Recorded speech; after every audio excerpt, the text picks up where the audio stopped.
황이나 나프탈렌 같은 고체 위험물의 연소 형태에 해당하는 것은, 자, 이 문제 같은 경우에는 연소 형태에 관련된 문제가 되겠습니다.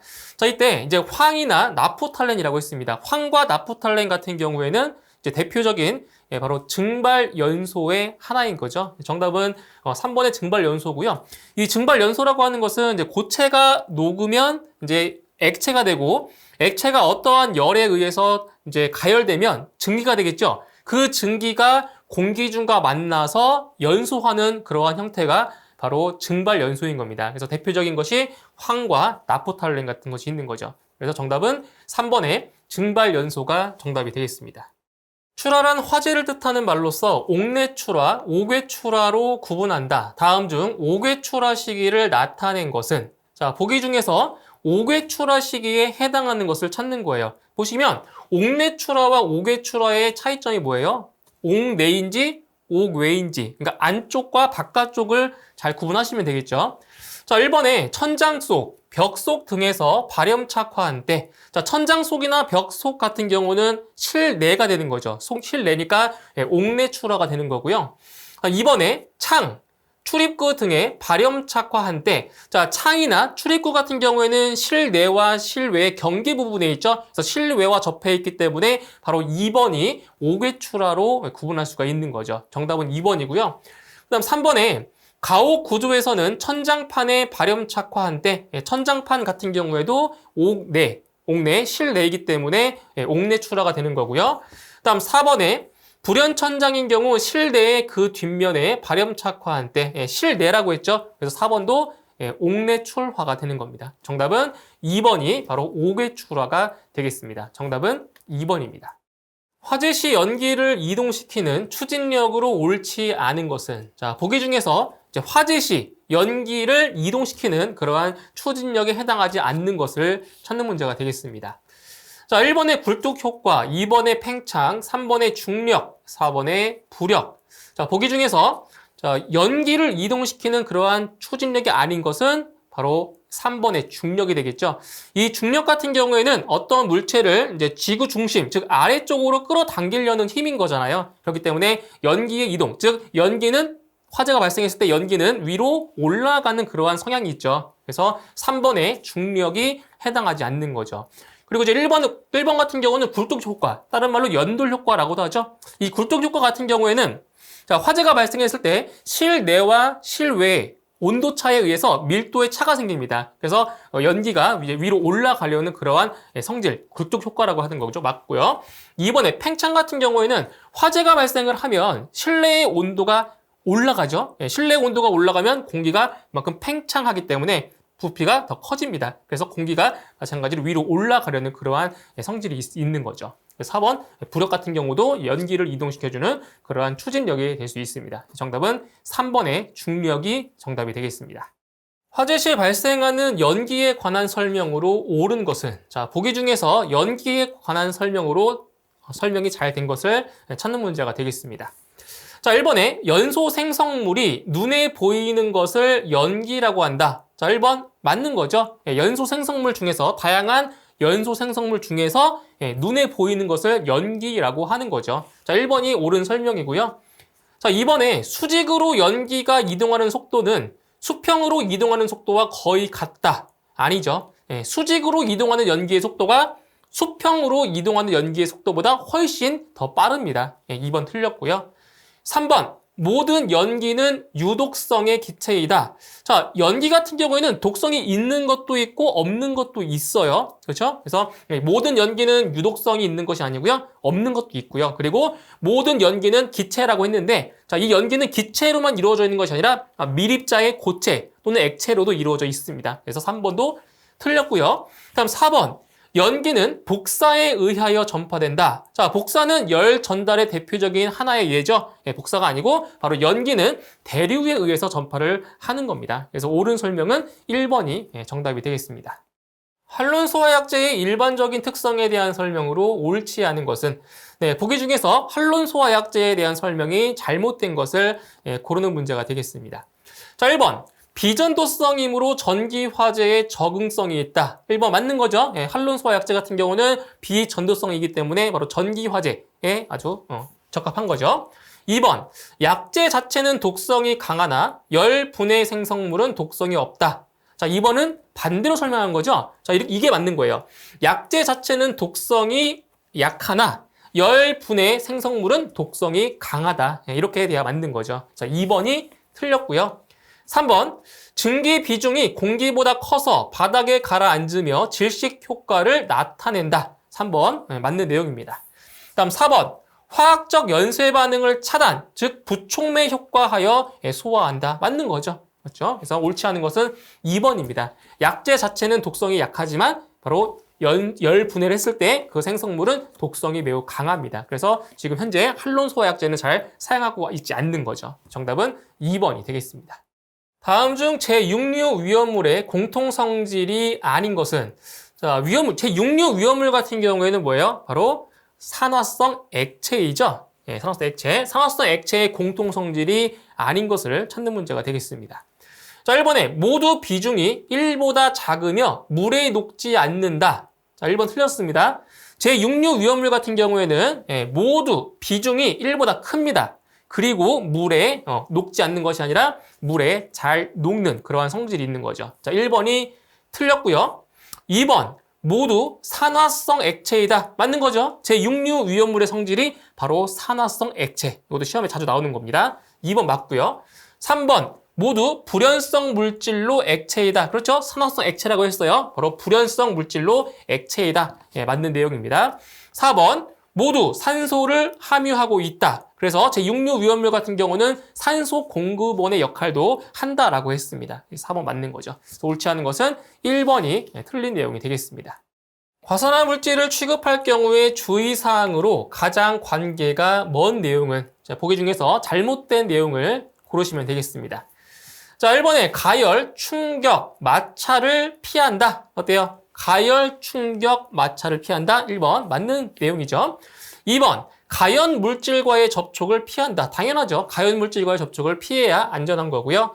3번, 용기에 옮길 때는 개방 용기를 사용한다. 잘못됐죠. 용기를 옮길 때는 바로 전용 밀폐 용기를 사용해야 위험으로부터 보호할 수 있는 거죠. 3번이 틀렸네요. 4번, 환기가 잘 되는 차가운 장소에 보관한다. 예, 맞는 내용입니다. 그래서 옳지 않은 것은 3번이 틀린 내용이 되겠습니다. 다음 중 자연 발화를 일으키는 열원의 종류가 나머지 셋과 다른 것은, 자, 이제 보기에 나와 있는 것들은 바로 자연 발화를 일으키는 그러한 열원에 해당하는 그러한 물질들입니다. 그래서 나머지 셋과 다른 것을 고르시면 되겠습니다. 자, 1번에 고무 분말, 2번에 기름종이, 3번에 퇴비, 4번에 석탄. 자, 보기를 보시면, 자, 1번에 고무 분말, 기름 종이, 그리고 석탄. 이 세 가지 물질은 바로 산화열의 대표적인 물질이고요. 그리고 3번에 퇴비 같은 경우는 바로 발효열에 의한 자연 발화를 일으키는 거죠. 그렇기 때문에 3번에 퇴비가 정답이 되겠습니다. 다음 중 플래시오버의 지연 대책으로 옳은 것은, 자, 보기 중에서 잘된 설명을 하나 고르시면 되겠습니다. 자, 1번에 두께가 얇은 내장 재료를 사용한다. 자, 플래시오버의 지연 대책으로 옳은 겁니다. 자, 1번은 틀렸죠. 두께가 얇은 것이 아니라 두께가 두꺼운 내장 재료를 사용해야 플래시오버를 지연할 수가 있는 거죠. 1번은 잘못된 내용이고요. 2번, 열 전도율이 큰 내장 재료를 사용한다. 자, 열 전도율이라고 하는 것은 열이 그만큼 많이 전도되는 그러한 성질로서 열 전도율이 크면 실내에 있는 그런 열이 바깥으로 많이 전달되겠죠. 그러면 플래시 오버가 지연되는 그러한 효과가 있는 겁니다. 2번이 맞는 겁니다. 3번에 주요 구조부를 내화 구조로 하고 개구부를 크게 설치한다. 자, 아니죠. 개구부를 작게 설치해 놔야 바로 플래시 오버가 지연될 수 있는 거고요. 4번, 실내의 가연물은 대량 단위로 집합 저장한다. 반대죠. 실내의 가연물이 많으면 많을수록 플래시 오버는 발생이 더 큽니다. 그렇기 때문에 대량의 단위로 집합 저장하는 것은 틀린 설명이 되는 거죠. 그래서 옳은 설명은 2번입니다. 열 전도율이 큰 내장 재료를 사용한다. 정답은 2번이 되겠습니다. 다음의 법칙 중 온도가 일정할 때 기체의 부피는 절대 압력에 반비례한다라는 법칙은, 자, 보세요. 지금 문제에서 이제 무엇이라고 했냐면 온도가 일정할 때 기체의 부피는 절대 압력에 반비례한다. 자, 이런 거죠. 우리 이상기체 상태 방정식을 보시면 알 수 있는데, 보면, 자, T분의 PV는 이게 일정이라는 게 있어요. 이게 이상기체 상태 방정식에서 파생된 그러한 공식인데, 지금 온도가 일정하다라고 했죠. 온도가 일정하대요. 이 절대 온도가 일정할 때, 이 값이 일정하기 때문에 결국 P 곱하기 V도 일정하겠죠. 자, 이때도 P 곱하기 V도 일정한 값이 나옵니다. 그렇기 때문에 이 압력과 그리고 절대 압력과 부피는 서로 어떤 관계에 있다? 반비례 관계에 있다는 것을 알 수 있는 거죠. 그렇기 때문에 이것은 어떤 법칙이다? 바로 보일의 법칙을 설명한 거죠. 보일의 법칙. 그래서 온도가 일정할 때는 보일의 법칙이 되는 거고요. 그리고 이제 압력이 일정할 때는 샤를의 법칙이 되는 겁니다. 정답은 2번의 보일의 법칙이 정답이 되겠습니다. 다음 설명 중 가장 옳은 것은, 보기 중에서 옳게 설명된 것을 고르는 문제가 되겠습니다. 자, 1번에 가연물질의 연소에 필요한 산화제의 역할을 할 수 있는 것은 오존, 불소, 네온이 있다. 그래서 산화제의 역할을 할 수 있는 것이 오존, 불소, 네온이래요. 자, 여기서 네온. 이 네온 같은 경우는 산화제 역할을 할 수가 없는 거죠. 바로 비활성 기체이기 때문에 산화제의 역할을 할 수가 없습니다. 1번 틀렸고요. 다음 2번. 아르곤은 산화, 분해, 흡착 반응에 의해 자연 발화를 일으킬 수 있다. 자, 아르곤 같은 경우에는 바로 불활성 기체죠. 불활성 기체. 그렇기 때문에 자연 발화를 일으킬 수가 없습니다. 다음 3번. 활성화 에너지의 값이 적을수록 연소가 잘 이루어진다. 자, 여기서 활성화 에너지라고 하는 것은 이제 화학 반응이 일어나기 위한 최소한의 에너지가 바로 활성화 에너지인데 그 값이 적을수록 어떻게 되겠어요? 당연히 연소가 더 잘 일어나는 거죠. 그렇기 때문에 3번이 옳은 설명이 되는 겁니다. 다음 4번. 인화 온도가 낮은 것은 연소 온도가 높다. 틀렸죠? 자, 일반적으로 인화 온도가 낮으면 연소 온도도 낮습니다. 그렇기 때문에 4번도 틀린 설명이 되겠습니다. 옳은 설명은 3번이 되겠습니다. 연소의 3요소 중 점화원의 분류로서 기계적 점화원으로만 되어 있는 것은, 보기 중에서 이제 기계적 점화원으로만 나열된 것을 찾는 문제가 되겠습니다. 자, 1번에 충격, 마찰, 기화열. 자, 여기 보시면 충격과 마찰은 기계적 점화원 맞죠? 하지만 이 기화열 같은 경우에는 기계적 점화원이 아니고요. 바로 화학적 점화원에 해당이 됩니다. 자, 그래서 1번 틀렸고요. 2번에 고온 표면, 열 방사선. 자, 2번은 같은 경우는 여기는 기계적 점화원이 하나도 없습니다. 이것은 바로 열적 점화원에 해당이 되는 거고요. 3번에 단열 압축, 충격, 마찰. 바로 이 3번이 기계적 점화원으로만 이루어진 보기가 됩니다. 정답은 3번이고요. 4번에 나화, 자연 발열, 단열 압축. 자, 여기는 단열 압축만 기계적 점화원에 해당이 되는 겁니다. 그래서 이 나화 같은 경우는 직접적인 점화원이고요. 그리고 자연 발열 같은 경우는 화학적 점화원에 해당이 되는 거죠. 정답은 3번이 정답이 되겠습니다. 디토네이션에 대한 설명이다. 틀린 것은 보기에서 디토네이션, 즉 폭괭이죠. 폭괭. 폭괭에 대한 설명으로 틀린 것을 찾는 문제가 되겠습니다. 자, 1번에 발열 반응으로서 연소의 전파 속도가 그 물질 내에서의 음속보다 느린 것을 말한다. 자, 보세요. 지금 전파 속도가 물질 내에서의 음속보다 느리대요. 이것은 폭괭이 아니고 뭐에 대한 설명이에요? 이것은 폭연에 대한 설명인 거죠. 음속보다 느린 것. 그래서 1번이 틀린 내용이 되는 겁니다.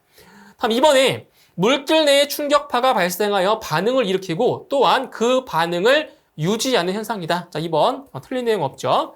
3번 충격파에 의해 유지되는 화학 반응 현상이다. 3번도 맞는 내용이고요. 4번 반응의 전파 속도가 그 물질 내의 음속보다 빠른 것. 그렇죠. 음속보다 빠른 것을 말한다. 이게 바로 디토네이션, 바로 폭괭에 대한 설명이 되는 겁니다. 옳지 않은 것은 1번이 정답이 되겠습니다.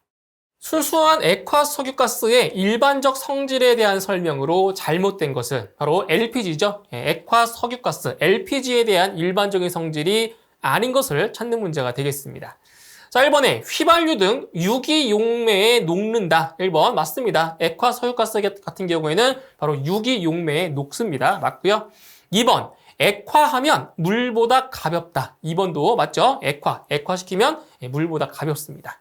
3번 액화 석유가스 증기는 공기보다 무겁다. 그렇죠. 공기보다 그러니까 증기 비중 자체가 무겁습니다. 맞는 거고요. 4번 무색으로 독특한 냄새가 있다. 아니죠. 예, 색깔이 무색 무치입니다. 그래서 독특한 냄새가 있는 것이 아니라 예, 냄새 또한 없습니다. 색깔도 없고 그리고 냄새도 없는 거죠. 그래서 옳지 않은 것은 4번이 정답이 되겠습니다. 방화구조의 기준에 대한 설명으로 옳은 것은 네, 보기 중에서 방화구조의 기준에 해당하는 것을 찾는 문제가 되겠습니다. 자, 1번에 철망 모르타르로서 그 발음 두께가 2cm 이상인 것이다. 자, 1번이 맞는 거죠. 네, 바로 철망 모르타르로서 그 발음 두께가 2cm 이상이다. 네, 1번이 정답이 되겠습니다. 자, 그리고 2번 같은 경우에는 석고판 위에 회반죽을 바른 것으로서 그 두께의 합계가 2cm 이상인 것이다. 이거는 두께가 틀렸죠. 두께의 합계가 2cm 이상이 아니고요. 바로 2.5cm 이상이 되어야 맞습니다. 2번 틀렸고요. 그리고 3번과 4번 같은 경우는 방화구조의 기준에 아주 해당하지도 않습니다. 정답은 1번이 되겠습니다. 중성대 형성에 관한 설명으로 옳지 않은 것은 네, 보기 중에서 중성대에 관련된 내용이 아닌 것을 찾는 문제가 되겠습니다. 자, 1번부터 보실게요. 중성대는 실내 압력과 실외 압력이 같아지는 경계면에 형성된다. 자, 1번 맞는 거죠. 중성대 같은 경우에는 실내 압력과 실외 압력이 같아지는 그러한 경계면에서 생기는 게 바로 중성대가 되는 겁니다. 다음 2번 기류는 항상 중성대 아래에서 위로 향한다. 기류 아니죠. 그러니까 연기 같은 경우인데 자, 항상 중성대 아래에서 위로 향한다. 2번이 틀린 내용이 되는 거죠. 2번이 틀렸어요. 자, 보시면, 자, 요게 어떠한 실내라고 했을 때, 자, 여기가 중성대예요. 예를 들어서 여기가 중성대라고 할게요. 자, 중성대를 보면, 중성대 윗부분 같은 경우는, 자, 보세요. 실내 압력이 있고, 자, 실외 압력이 있겠죠. 자, 이 중성대 위쪽에서는 실내 압력이 실외 압력보다 큽니다. 그렇기 때문에 기류, 연기라고 했을 때, 연기는 바깥으로 나가는 거죠. 실내 압력이 더 크기 때문에. 근데 반대로 중성대 아래쪽에서는 실내 압력이 실외 압력보다 더 작습니다. 그렇기 때문에 바깥에 있는 기류가 안으로 들어오는 거죠. 이렇게. 그래서 보기 2번을 보시면 기류는 항상 중성대 아래에서 위로 향한다? 아래에서 위로 향한대요. 이거는 일반적인 설명으로 틀린 내용이 되는 거죠. 그래서 중성대 위쪽과 중성대 아래쪽의 그 기류의 흐름은 서로 다릅니다. 아시겠죠? 그래서 2번은 일반적인 설명으로 옳지 않은 겁니다. 다음 3번. 중성대는 계구부 상하부의 압력차가 0이 되는, 그렇죠. 0이 되는 가상의 면을 말한다. 맞는 거고요. 4번. 화재가 성장하여 실내 온도가 상승할수록 중성대의 위치는 바닥 쪽으로 하강한다. 4번도 틀린 내용이 없습니다. 정답은 2번이 틀린 내용이 되겠네요.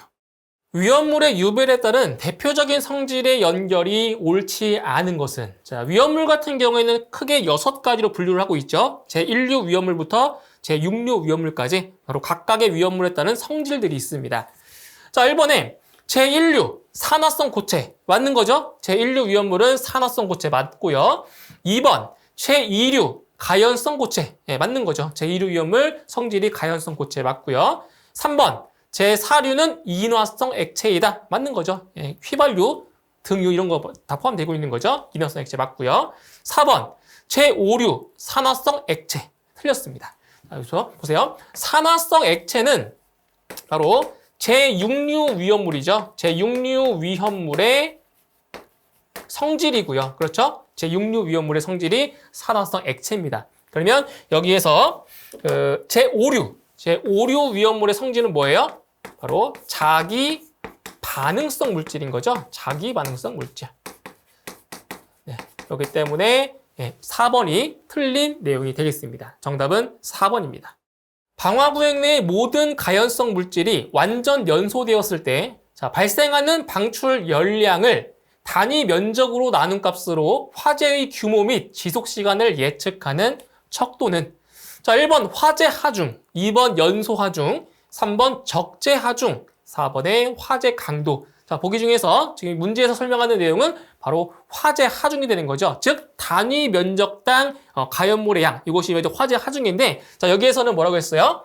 자, 완전 연소되었을 때 발생하는 방출 열량을 단위 면적으로 나눈 값이다. 그래서 우리는 화재 하중을 이렇게 4500A분의 시그마 GT 뭐 이런 식으로 우리가 표현할 수가 있죠. 그때 이 Q가 뭐예요? 바로 화재 하중이 되는 겁니다. 화재 하중. 단위 면적당 가연물의 양으로 정의를 하고 있죠. 그래서 이 문제에 해당하는 값은 바로 화재 하중이 정답이 되겠습니다. 화재에서 휘적색 불꽃의 온도는 약 몇 도씨인가? 자, 500도, 950도, 1300도, 1500도. 자, 보기 중에서 휘적색의 불꽃 온도는 대략 925에서 950도 정도가 되는 겁니다. 그렇기 때문에 바로 2번에 950도가 바로 휘적색의 불꽃의 온도 색상이 온도가 되는 거죠. 그렇죠? 자, 500도는 없어요. 500도는 없고요. 요 1300도 같은 경우에는 여기 어떤 색이냐? 바로 백적색, 뭐 또는 백색이라고 하는데 1300도는 백적색의 온도가 되는 거고요. 1500도가 가장 높은 온도죠. 이것은 휘백색이 됩니다. 그래서 자, 참고로 이 불꽃의 색상이 어떨수록 밝은 색일수록 온도는 높습니다. 반대로 색상이 어두울수록 온도는 더 낮아진다는 거, 그거 참고로 알고 계시면 돼요. 그래서 휘적색 불꽃의 온도는 대략 950도 정도가 되겠습니다. 정답은 2번입니다. 공기의 요동이 심하면 불꽃이 노즐에 정착하지 못하고 떨어지게 되어 꺼지는 현상을 무엇이라 하는가? 자, 1번 역화, 2번 블로우 오프, 3번 불완전 연소, 4번 플래시 오버. 자, 이것은 바로 2번의 블로우 오프가 되는 거죠. 자, 지금 보세요. 공기의 요동이 심하면 불꽃이 노즐에 정착하지 못하고 떨어지게 되어 꺼지는 현상입니다. 그러니까 노즐에서 불꽃이 떨어지는 거예요. 자, 이러한 현상이 왜 발생하냐면, 자, 연료죠. 가스의 분출하는 속도가, 자, 가스가 연소하는 속도보다 어떨 때, 더 빠를 때, 이러한 현상이 발생하는 거죠. 그러니까 공급되는 가스가 소모되고 있는 그 연료보다 더 뭐 할 때? 많을 때. 공급이 수요보다 많을 때가 되는 거죠. 그래서 가스의 분출 속도를 공급이라고 하면 연소 속도를 우리는 이제 수요라고 하는 거죠. 수요. 쓰는 것. 공급하는 거. 그래서 공급하는 것이 쓰는 양보다 더 많아질 때는 그때는 불꽃이 노즐에서 떨어져가지고 꺼지는 거예요. 그것이 바로 블로우 오프라는 거죠. 정답은 2번이 되겠습니다.